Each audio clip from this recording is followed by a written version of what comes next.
Good evening, everyone, and welcome to the first 2021 in the series of leadership development webinars developed by some of our amazing leaders at New York State PTA to help our leaders across the state to do their PTA work.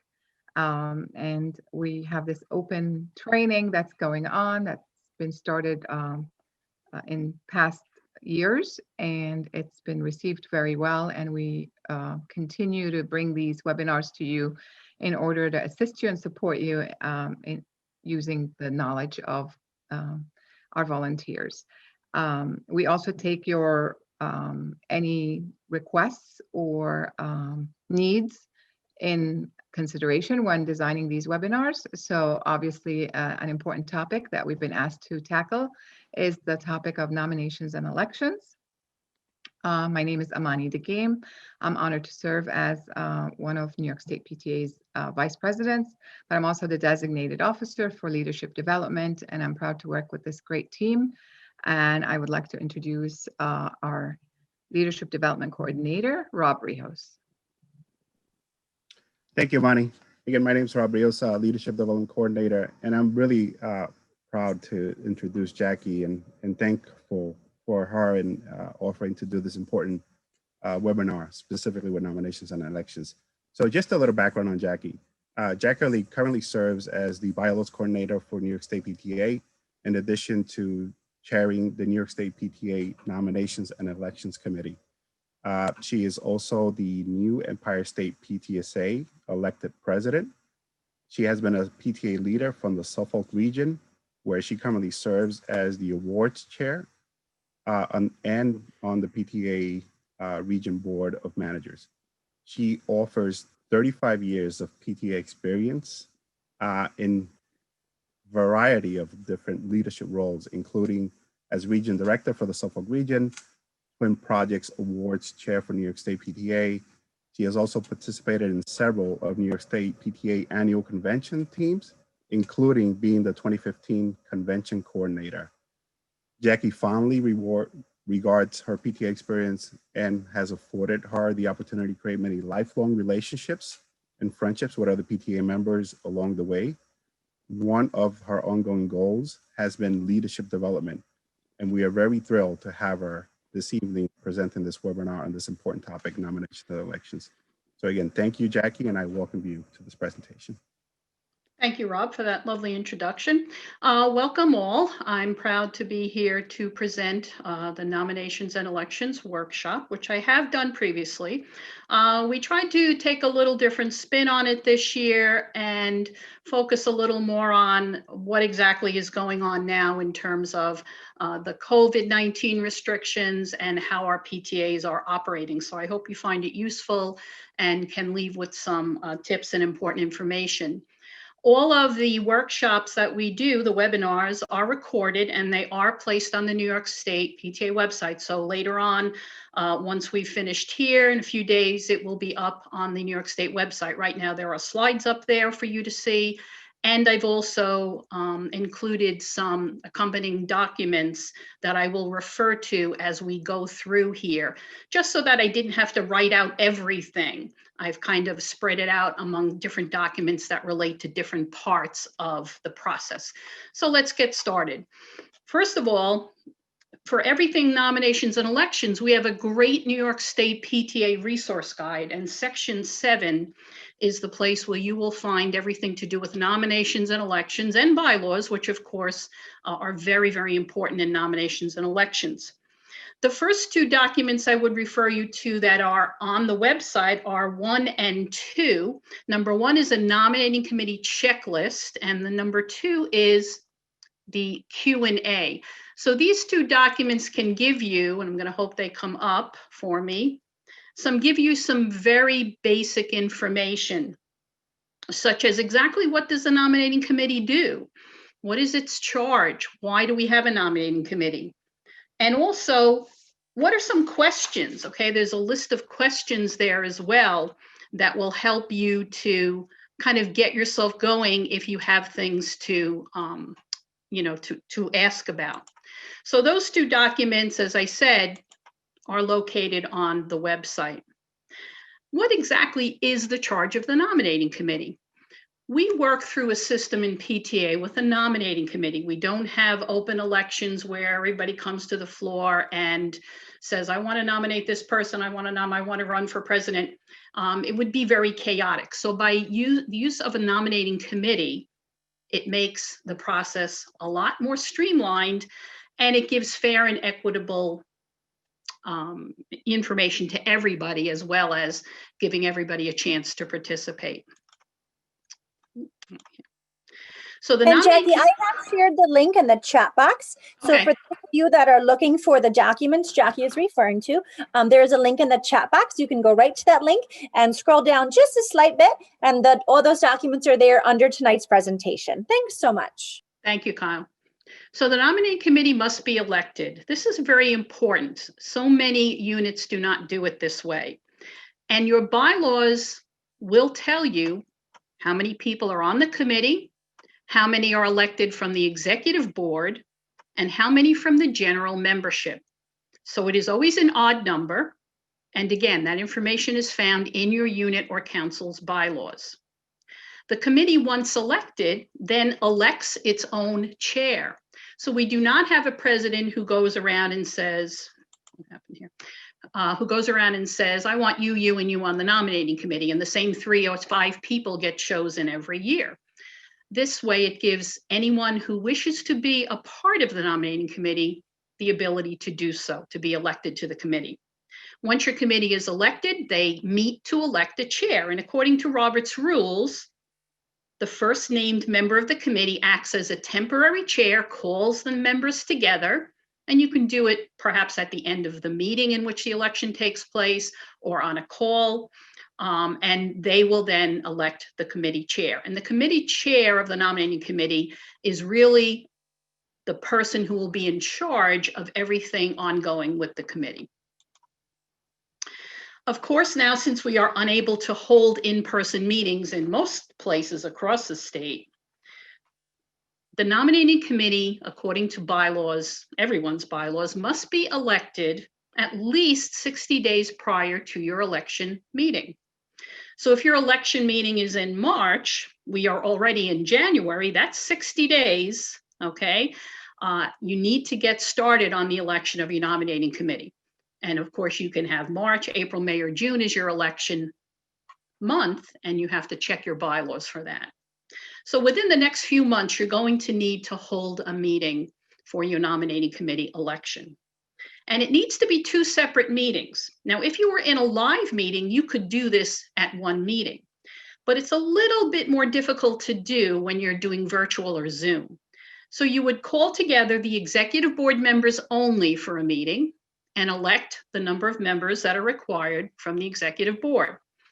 Then you would have to have an entire association or general membership meeting to elect the members of the association. From the association, again, checking your bylaws. You need to have representation from both the executive board and the general membership.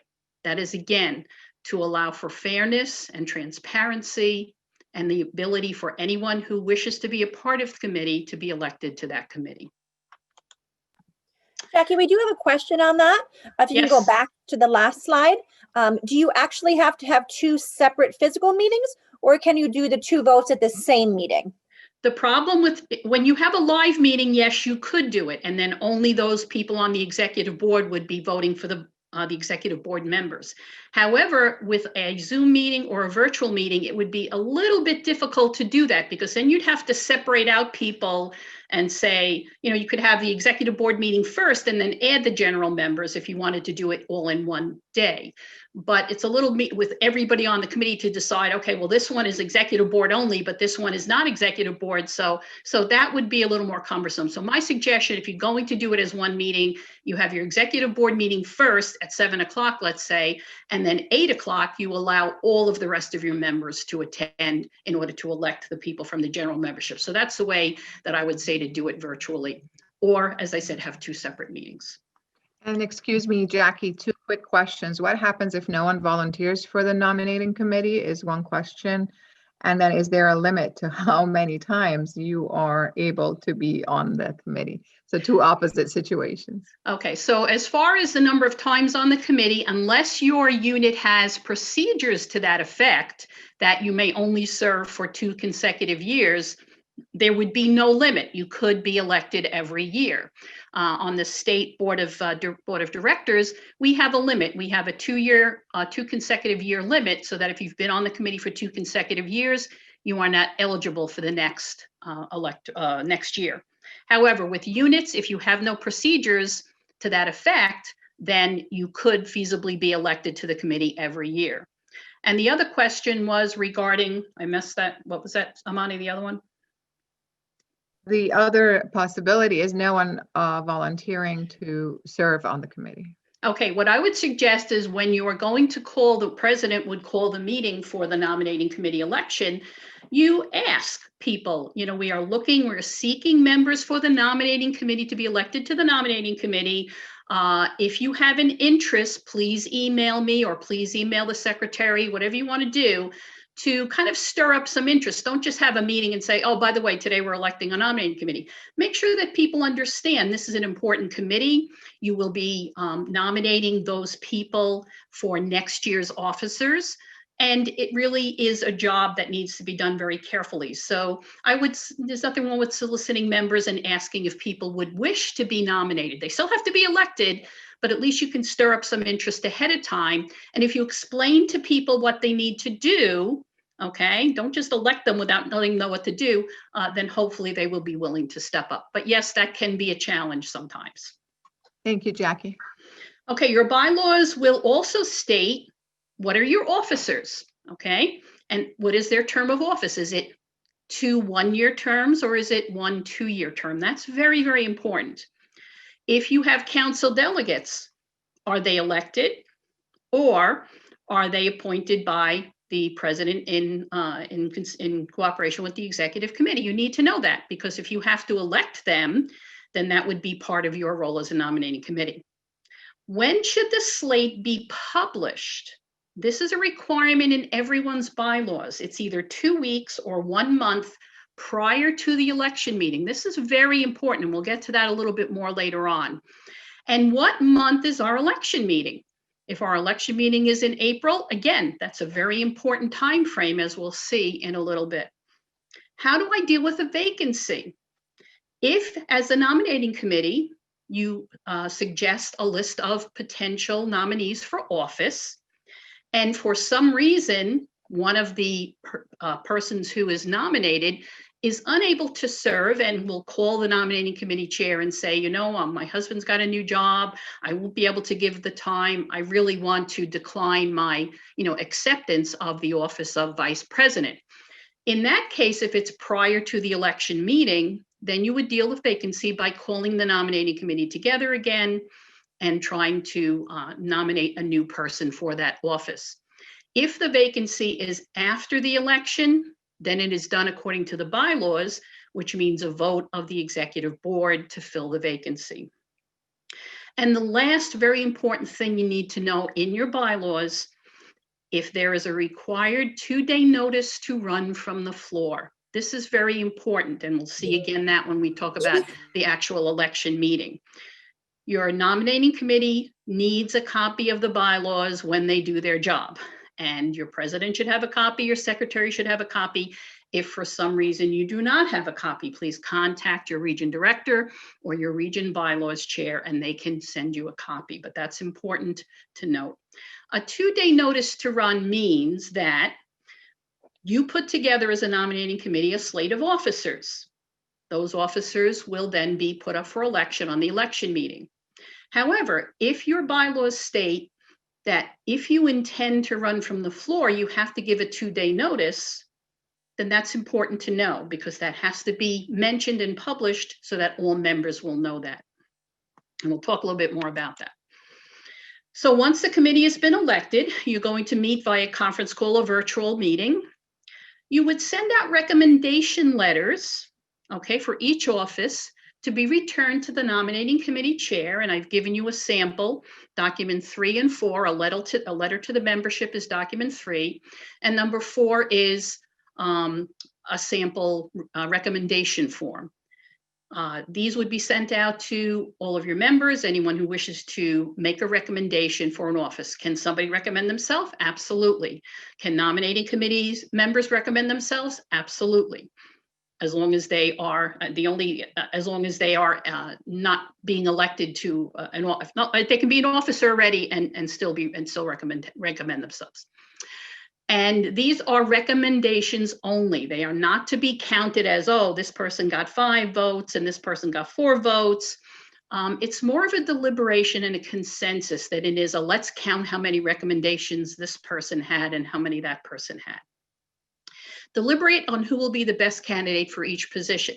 Because you are taking members from both the executive board and the general membership, you hope to have a good sense of everyone on the committee will have a sense of people they know and how well that these people have worked with others, how well they have volunteered in the PTA, what they're like in terms of their personality, do they get along with others, and so on. So by having a good amount of people in different roles on the nominating committee, that will help you to have people who know people that you might not know and can give you an insight into their qualifications. If a member of the nominating committee is being considered for an office, they should leave the meeting. Now, this is easy to do if you're in a Zoom, or if you're in a live meeting, of course, you walk out of the room. If you're on a Zoom, you just ask the person to please kindly go off the meeting, and then you text and call them back on the meeting once the deliberations for their particular office have been over. Consider the kind of leadership that will best achieve the aims and purposes of the PTA, and review the tenure of incumbent officers to determine their eligibility. I always use the term they are eligible but not entitled. Just because the vice president has a 2 one-year terms and they've served only 1 year of that term, they are eligible for a second year. But if it is a person who has not shown up to meetings, has really not done much volunteering at any of the events, and maybe is not the best person for the job, it does not mean that they are automatically renominated. Okay, that's something you have to think about. That's a very difficult decision that the nominating committee will have to make. All officers' terms are for 1 year unless specified otherwise. There are some units who use a 1-2-year term. In that case, okay, it's a double-edged sword here. The officer that is elected will serve for 2 years. If they don't do a great job, it's really difficult to say you don't renominate them again because that term is 2 years. So they serve for those 2 full years. So you have to be aware that a 2-year term can be good. For some units, they like it because it's a little more continuity. For other units, it may not necessarily be what the units want. And again, that is in your bylaws. And avoid reshuffling officers. You're president, then you go become treasurer, then you become secretary, then you become vice president. Always attempt as best you can, and I know this is not always the best scenario, to allow for new people who would be willing and able to serve and who would fit the profile of the person that you're looking for in terms of leadership. Once the committee has deliberated and Jackie, I just want to stop you right there for 1 second. We did have a question about voting. The question was, thanks, the president does not get a vote, correct? The president is never part of the nominating committee. They can send recommendations just like any other member can, but no, they can, recommend people for office, but no, they are not part of the nominating committee, nor should they be in on any of the deliberations. And the only time they hear from the committee is once the slate is finished. Okay. So once the committee has finished its work and has come up with a potential slate of nominees. Jackie, I'm going to interrupt for a second. I believe the purpose of the question is a little different. It was a follow-up on another question that we answered in the chat. Okay. Which means how about if too many executive members are interested in serving on the committee? We responded that they would then elect their representatives. At which point can the president vote to elect representatives? When you're electing the committee, okay, everyone who is a member, if it's the executive board members, which would include your executive committee, okay, they're part of your executive board, so they could be a member of the nominating committee as part of the executive board. since you are electing the committee, everyone gets a vote. Okay, everyone who's on the executive board gets to vote for that committee. So the president can vote as long as it's a ballot vote, which it should be if it is an election. Okay, Thank you. so the president would have an equal vote to everybody else that's on the executive board. Yep, I just wanted to clarify. Thank you. Thanks for that clarifying, Amani. Okay, so the chair will call all the potential nominees, and sometimes this can be done after the meeting if people are not available. Then they will send an acceptance letter to each member who has been nominated, and a formal letter should be done. It's a way of knowing that the person has indeed said they would, consider that office, being elected to that office. And that is document number 5. So it's just a generic acceptance letter. And then once the committee has completed the slate, then the chair reports to the president. So this is the first time the president hears about the nominating committee slate, is once it is completed and once all nominees have accepted. The chair then goes to the president, tells the president who the nominees were for each office, because the president then must publish that to the general membership. So the president needs to know, okay, when your slate is completed, who the members are that you have chosen to be nominated for office, because the president then must put out a published notice about the potential nominees. And here you have a sample nominating committee report that could be sent out to the membership. However you send out information to your membership, the entire membership, whether it be on a newsletter, on a bulletin board, via Facebook, via email, but just be aware that you need to make sure everybody is able to see this. And here we have the following members have been nominated to serve as officers, and there it lists the member and their office. It also lists the date of the election meeting. The election of officers will take place at our meeting on May 25th. Okay, this means that in your bylaws, it says your election month is May. You must be a member in order to vote in the election, and give a timeline by which people need to become members. This way you're not scrambling for a membership list 2 minutes before the election is going to happen. So there's nothing wrong with putting a time and date that membership must be completed by, and you can do it the day of, so that before the meeting starts at 7 o'clock, your membership chair has a complete list of all members, because remember, it's an association meeting and every member has the right to vote. Also, there are no absentee ballots. You must be present in order to vote. Okay, so that's important. You're giving everybody this information up front. So everybody knows when the election meeting is, everybody knows the officers that are to be nominated, that you must be a member. And again, with online membership, it becomes very easy to just go on and do a membership literally right before the meeting.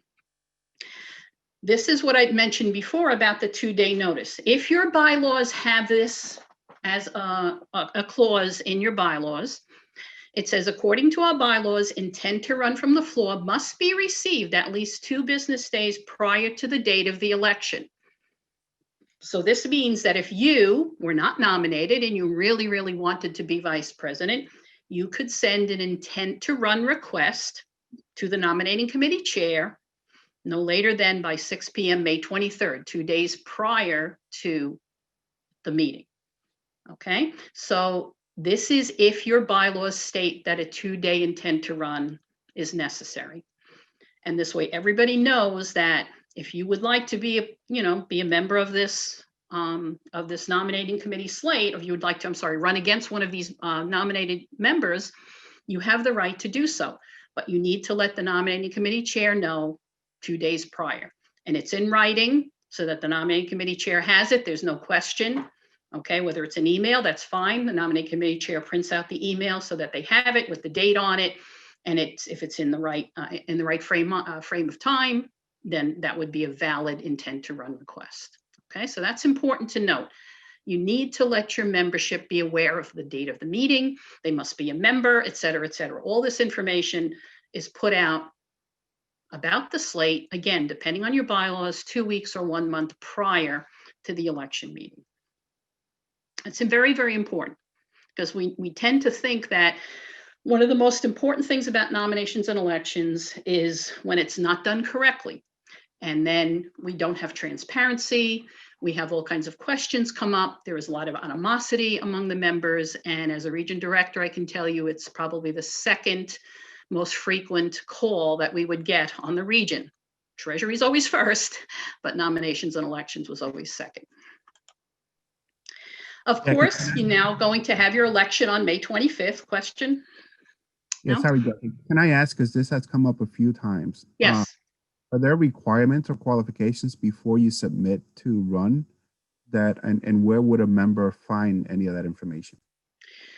There are, unless there are specifics in procedures, there's nothing in the bylaws that says other than you must be a member. That's really the only requirement we have. So we're not restrictive. You don't even have to be a member of that community, but you do have to be a member of that PTA. So therefore, that's our only restrictions.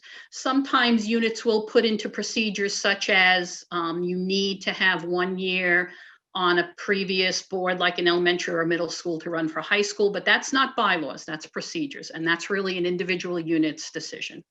I would say we don't particularly like those kinds of restrictions, but for some units, it might be necessary.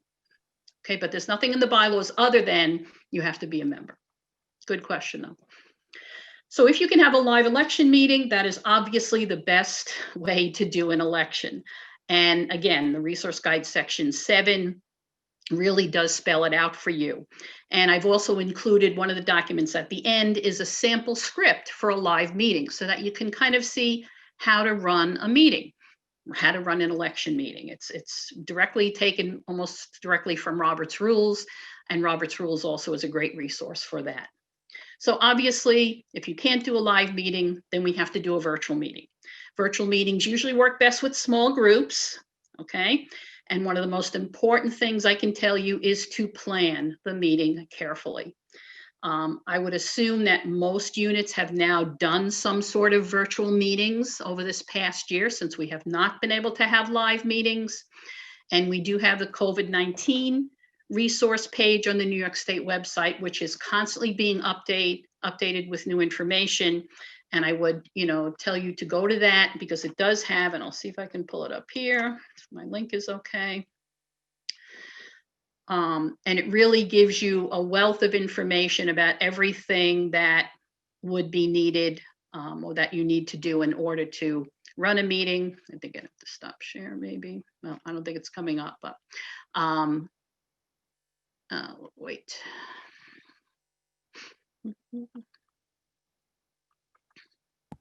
No. Jackie, so you're just going to stop sharing your screen at the Okay. top There and you then go. reshare. There you go. Now reshare where you want to go. Okay. No, it's not coming up. I I can share what you're looking to share, Jackie. What are you was looking just to I share? was looking for the COVID-19 page. It had Yep, come hold on up. 1 second. It had come up for me before, Sure. but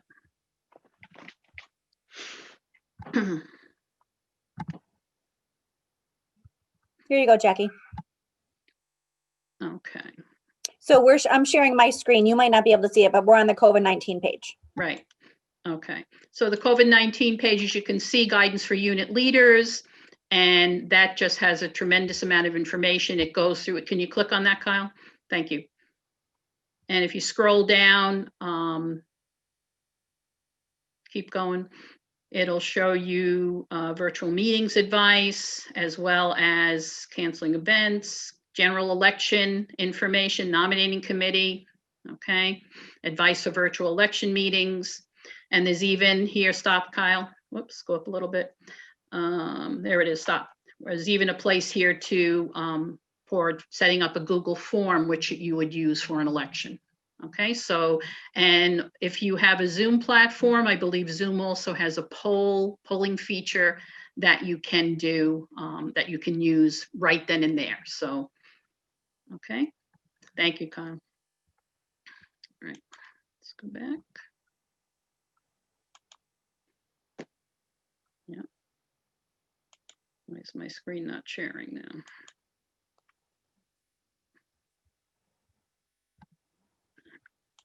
Okay, so that does give you a lot of information. Again, you may need to set up an account, and again, this is a legitimate PTA expense. some platforms have certain restrictions in terms of time or numbers of members that can join. Or as I said, some Zoom platforms do have a polling feature, which is a great feature to have if you're going to do an election, and it is a legitimate PTA expense. So you want to choose a platform that all members who wish to attend will be able to, whether by video or by phone, and it is a general membership. Jackie, I'm going to interrupt you. Can you just reshare your PowerPoint? It's not being shared, I apologize. That's okay. Just hit share screen and then bring and hit on your PowerPoint. No. I gotta do this then, hold on. And While doing so, Jackie, there's a question regarding anonymity of those voting for the nominations committee, that people like to, you know, maintain their being anonymous. And so Okay. the question is, if they're voting on a Zoom program, for example, for their nominations committee, will that vote be anonymous? Kyle, excuse me, Amani, I'm not getting my screen share to come up. Give me 1 second, Jackie. Okay. Can you try again? No, it's not allowing me to share. Okay, hold on. I'll share it for you. Give me 1 second. Okay, thank you. You're welcome. Sorry for the technical difficulties. This is virtual meetings after all, number 101, I guess.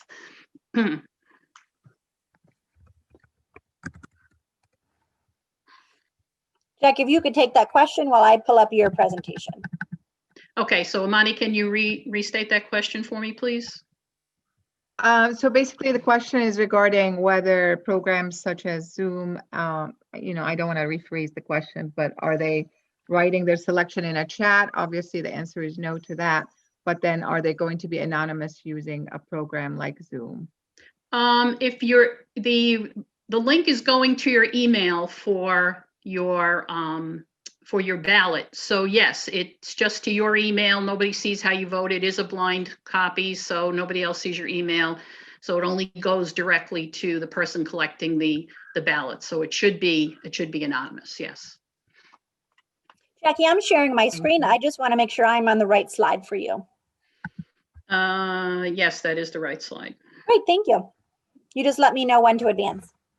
Okay. Yep, you can go now.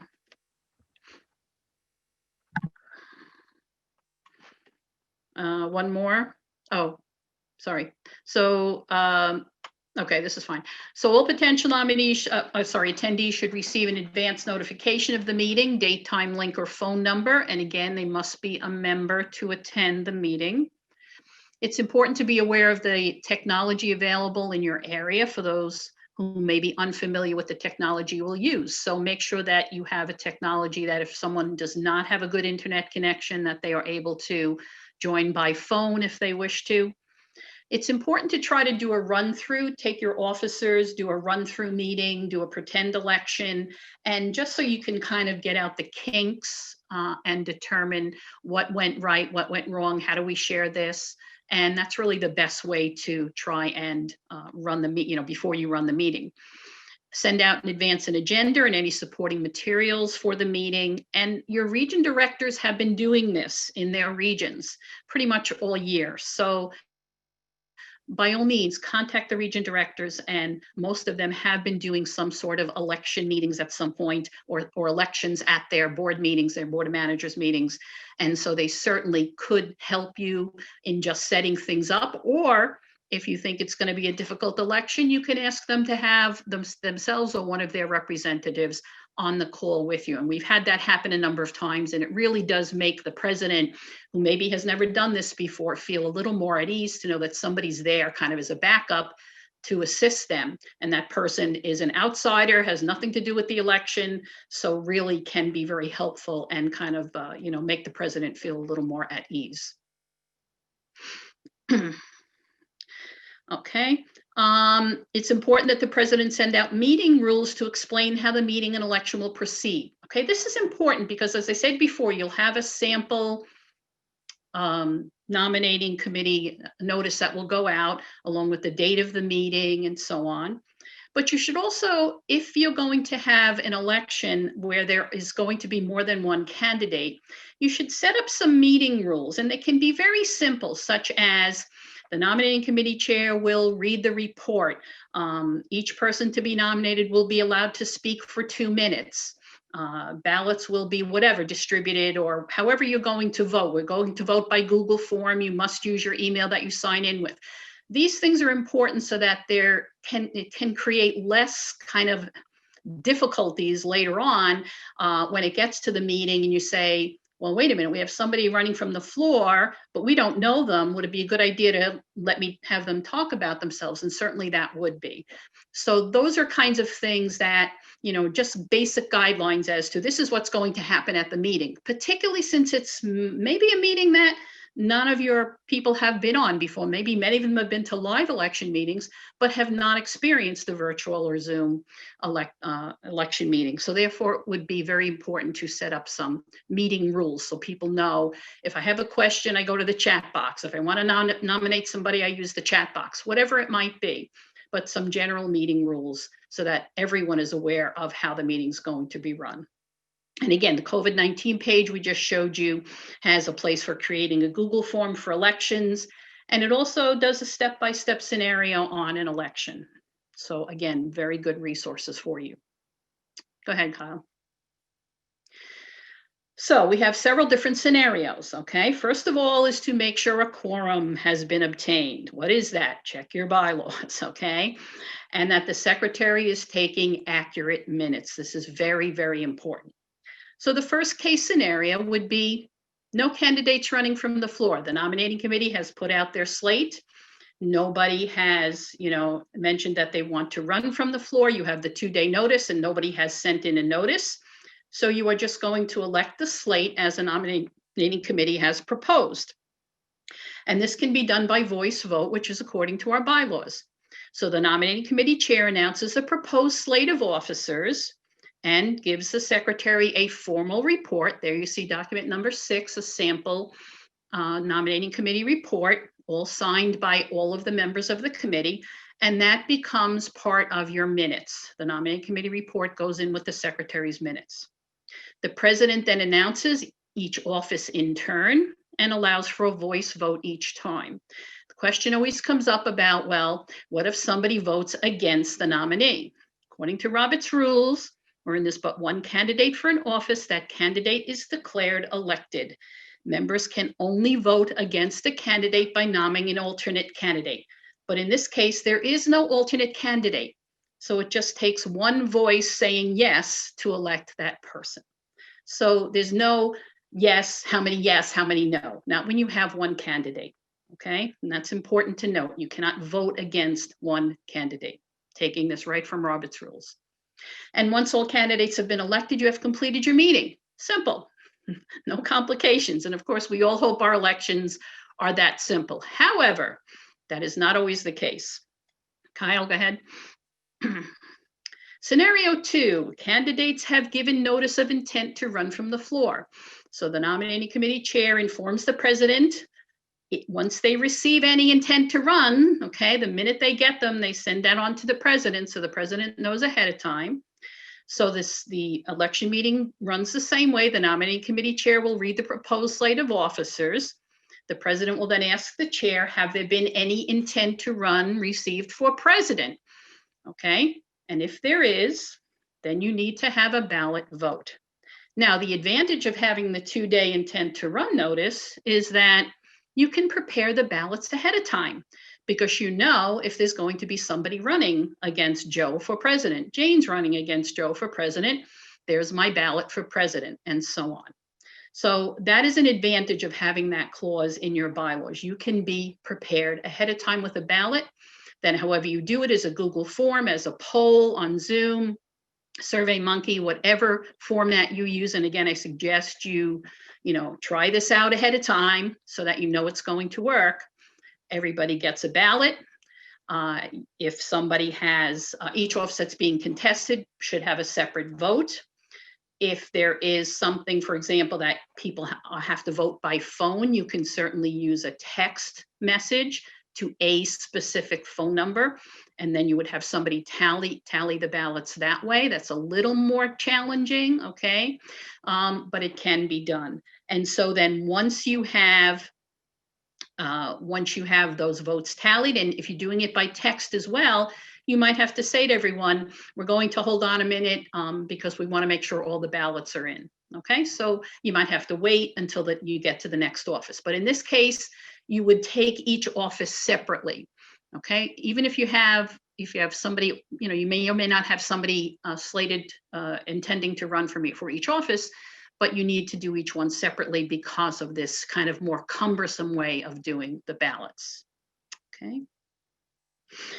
Scenario number 3, candidates may run from the floor. If your bylaws do not have the clause that say intend to run from the floor must be received, etc., 2 days prior, then you can open up each office to anyone who wishes to nominate someone from the floor or nominate themselves. So obviously this is the most difficult election to do virtually. It's hard enough to do live, okay? It's even more challenging virtually. So the president will announce the nominating committee's choice for the office. Same thing, nominating committee gets up and gives a proposed slate and then asks if there are any nominations from the floor. So you can use the chat box. Again, this is where your meeting rules come in ahead of time, so that you don't have to stop now and say, okay, now we have to use the chat box if you want to nominate somebody. This should all be stated ahead of time in the rules that you send out prior to the election. So the chat box can be used. You can have another officer monitor the chat box. Madam President, we have a nominee for the office of secretary, and the person's name is announced. Do you accept the nomination? Yes, I do. Okay, then you can do your ballot for secretary or whatever the office might be. On a pre-made Google form, if you just want to do a pre-made form, you can do A, B, C, D. And then as the names are put into nomination, you could have A will be, oops, I'm losing my screen here. Is that me? There we go. No. Darn it. Screen is going nuts here. A might be Joe and B might be Jane. So you would assign each candidate a letter and then say, if you want to vote for Jane, vote A. If you want to vote for Joe, do B, etc.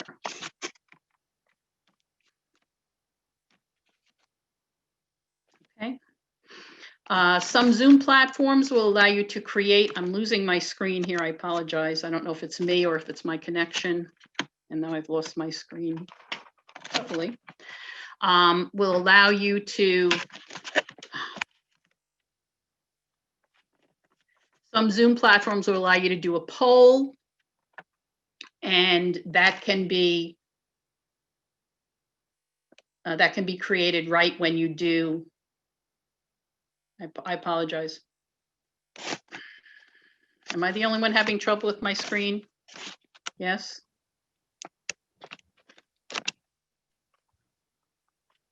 I think so, Jackie. If you want, Amani can take over the slides for a little bit if you want to try to get that reset. Amani? What do you want me to do? Sorry. Just go over Jackie's slides while she figures out her computer's issue. So we're going to Sure. start. Great. Thanks so much, Amani. So And Amani, if you could bring yourself back on camera. yeah. Okay, well, I was in the chat. I have my slides here so I can read from it. Oh, great. You're good. Okay, go ahead. Some Zoom platforms allow you to create a ballot. In that case, it can be created with the candidates' names on it. If members are available only by phone, you may need to set a time when the voting will end to allow all to vote. The voting can be done, as I mentioned before, by the member texting their vote to a specific number used for that purpose only. And announce to the membership that perhaps the election will be delayed so that all the results, everybody has a chance to vote who would like to vote, who wants to vote. So one of the important things to remember is that you need to be prepared.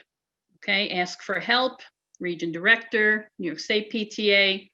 Keep accurate minutes. You could have somebody actually audit the meeting, and what that is it's just somebody else who is there to write down the important things that are happening in the meeting so that there is always a good record of what went on at the meeting. And let all the membership know that these are extremely difficult times, and the executive committee is doing its best to complete the election. And that's important. Patience,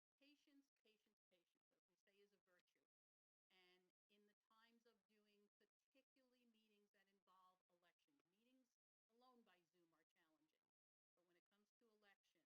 are challenging. But when it comes to elections, they can be very challenging. So by all means, ask for help. And again, as I mentioned before,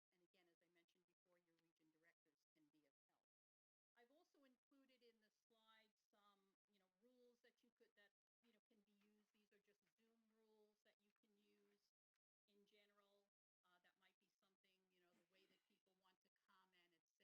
also included in the slides some, rules that can be used. These are just Zoom rules that you can use in general. That might be something, the way that people want to comment, etc. Those are things that that can be mentioned in your meeting rules, if you will. Okay, I apologize for my computer issues. So, other questions? Hi, Jackie. There was a question on slide 12 which needs to clarify. So it says for setup virtual meeting, it says choose a platform with the to attend, and then it says be a own or general. This must be a general meeting. But then at the last bullet point says in the agenda, the entire membership, the election should be the only item on the. So in Right, this, it's a general membership meeting, so the entire membership is invited to the meeting. okay, Okay, but the is item. that So the question is what it can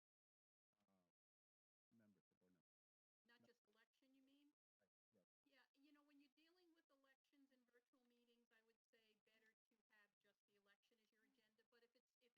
not just membership or no. not No, just election, you mean? right. Yes. Yeah, when you're dealing with elections and virtual meetings, I would say better to have just the election as your agenda. But if it's an election in which there is only one candidate for each office, then certainly that could be part of the meeting. But if you're going to have to do an election, I would say it's going to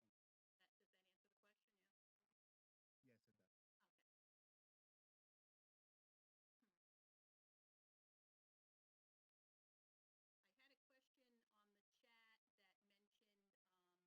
challenging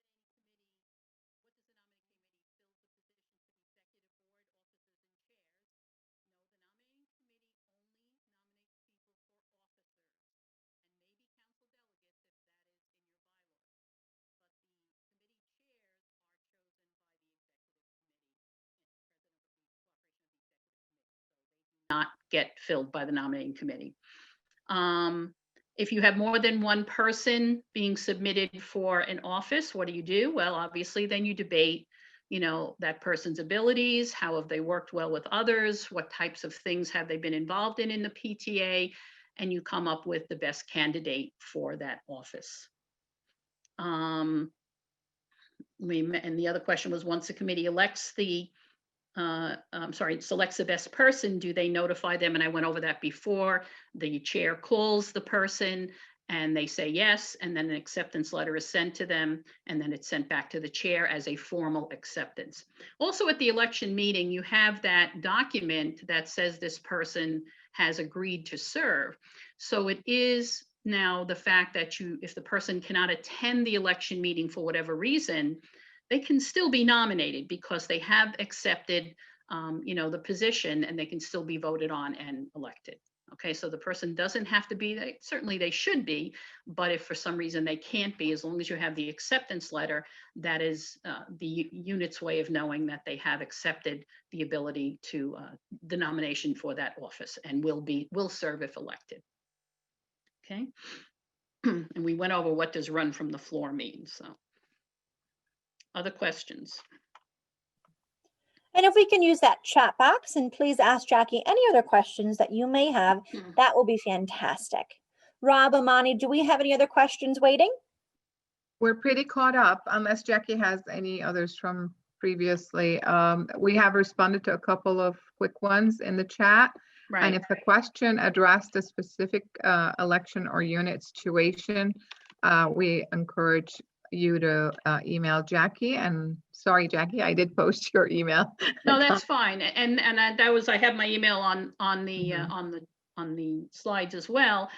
Certainly, specific questions about it's better to take care of that individually, because not every question might be pertinent to every unit. So rather than complicate matters, you can email me and I will definitely get back to you. So that's. Jackie, So, we have, I was going to say, Jackie, we have a couple more slides. You want me to bring those back up, or are you wrapped up with that? No, that was just some Zoom information that I gave them at the Okay, end great. for meeting rules for Zoom meetings. In other words, can we put them up? they might want to Yeah, put it. sure. Let me project those real Great quickly. if we can. And we, as a reminder, this And presentation is on only the on our specific website. topic, because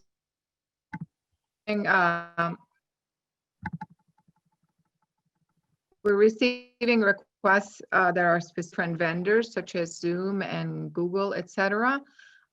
We will be holding another webinar that is nominations and elections technology specific as a sequel to today's webinar. So look for that to be on the second week of February. And as Jackie mentioned, here are those special rules for Zoom meetings. This presentation is already on our website, and we will show you where on the website you can find it.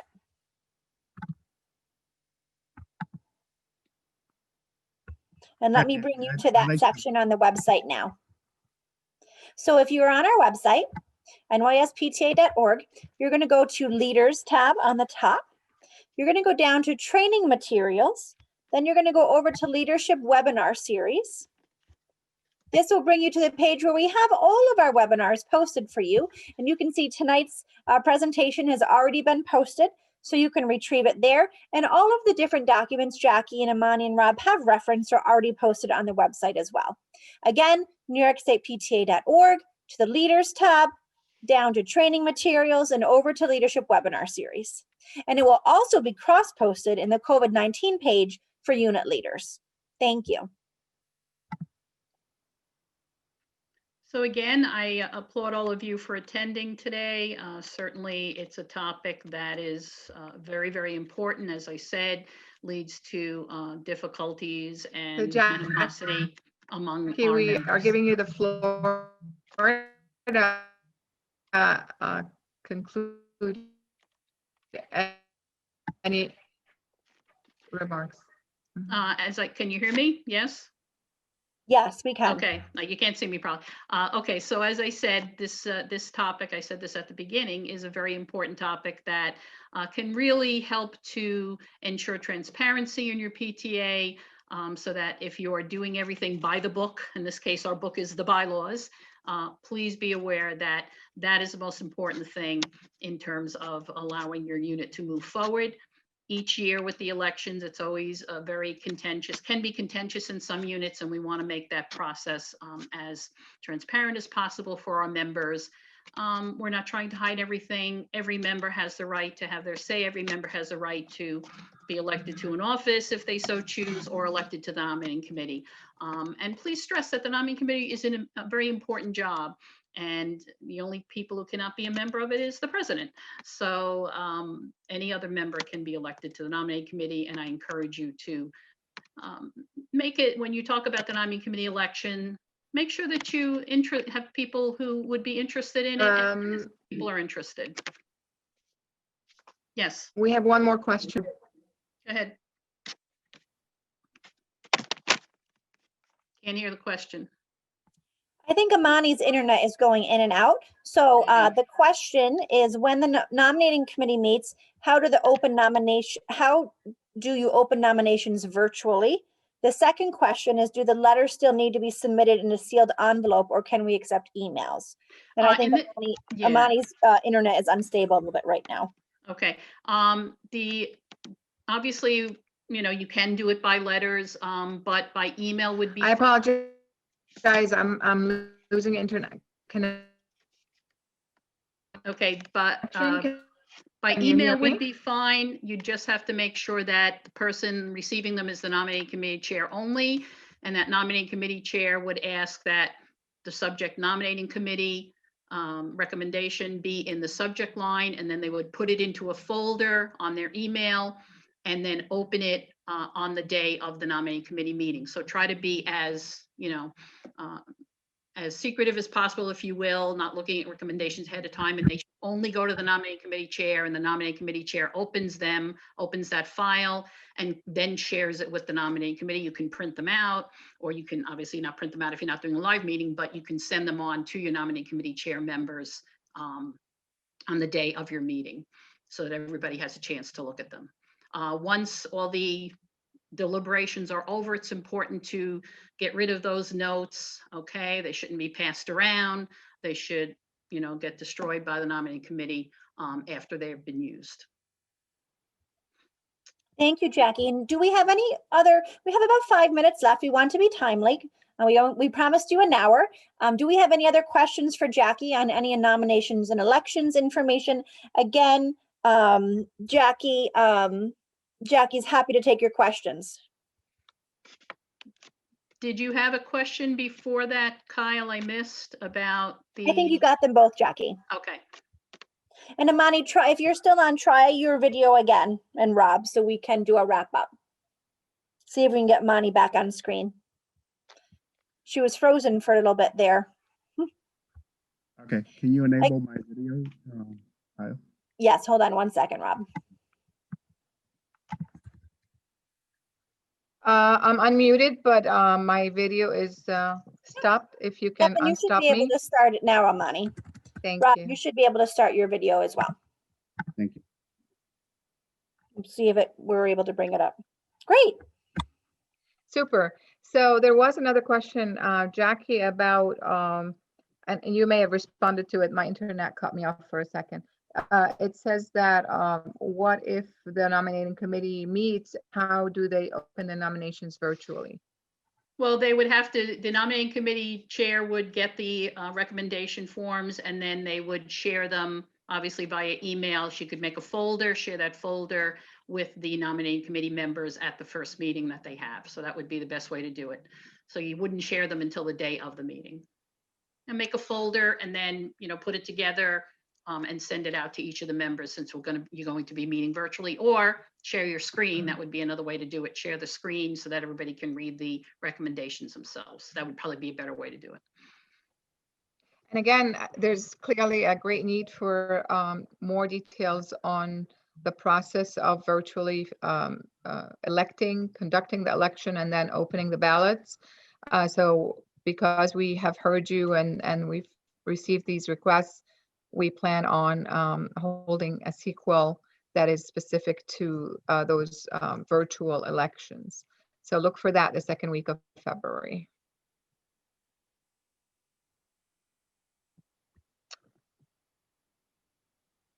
I just got a message directed to me, Jackie and Amani and Rob.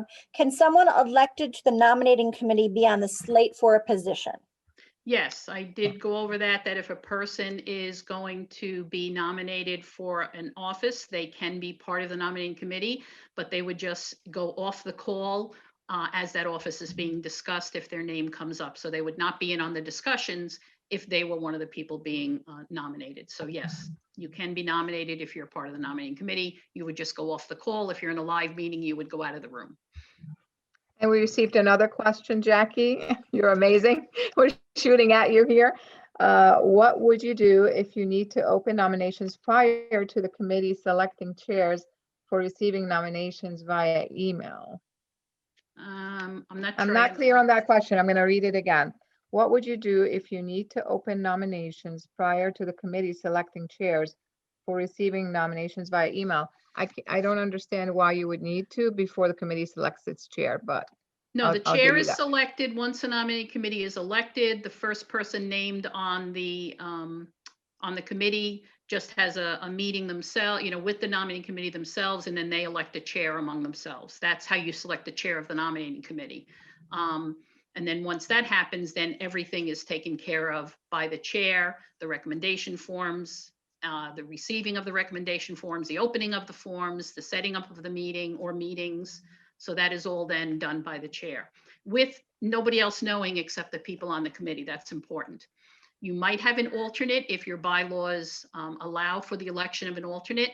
And again, that person would only be on the committee if one of the people elected initially was unable to attend. So if a member was unable to attend due to illness or whatever, then the alternate would attend the committee meeting. So they should know the date of the meeting, but they're only at the meeting if they are to take the place of somebody who is unable to attend.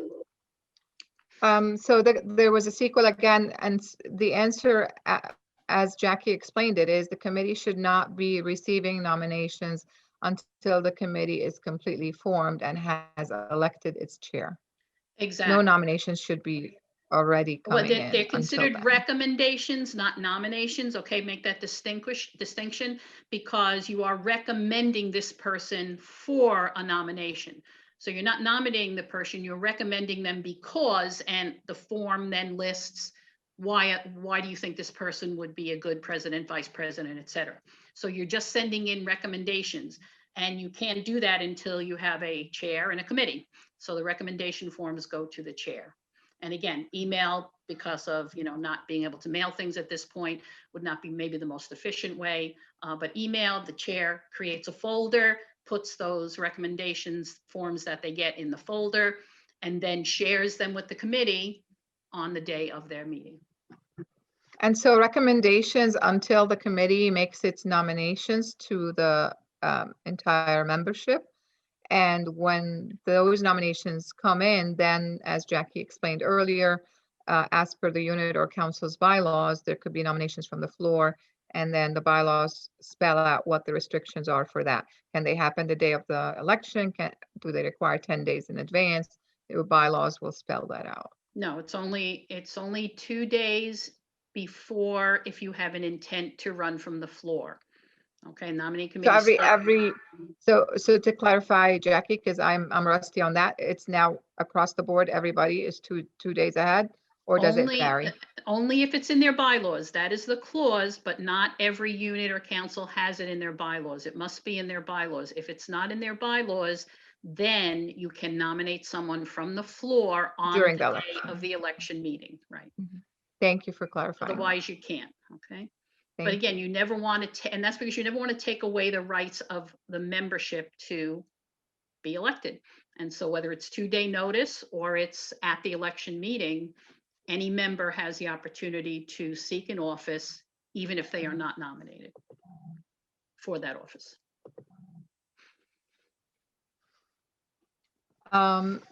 So, seeing there are no further questions, I think we're ready to wrap up. Subsequent questions can go to Jackie. Thank you for all your positive comments. We thank Jackie very much for this very informative webinar. And as you saw, we continue to learn every day from you, Jackie, and you mentored me when I was region director at one point, and I continue to come to you with questions related to bylaws. And she was one of my pupils, and look how she turned out, vice president now. Pretty good, right? Well, thank you to you and other mentors that have mentored me along the way. I continue to learn every day. So this is the whole point of our leadership development initiatives and training our leaders. We continue to learn from each other and partner with each other. And that's a very important part of our service, so that we're never left alone without information or out in the dark, not knowing how to proceed. So please feel free to come to New York State PTA specialists, coordinators, and chairs, such as Jackie, our bylaws coordinator, with any questions that have to do with your PTA volunteer work. Our next webinar is the first Wednesday of February. We expect one of our region directors, Sonia Varela, to present regarding technology, and then followed the following week with another webinar regarding elections technology specifically. So we're trying to stick with first Wednesday of every month for sure, but we're also adding others as we get requests for additional topics. Jackie, this was amazing and very informative. And on behalf of the Leadership Development Committee and the New York State PTA, I thank you. And I thank everyone who has attended this webinar and tuned in and sent questions and comments. And we appreciate you all and all your work. Thank you all for attending. Good night. Good night. Good night. Good night. Thank you.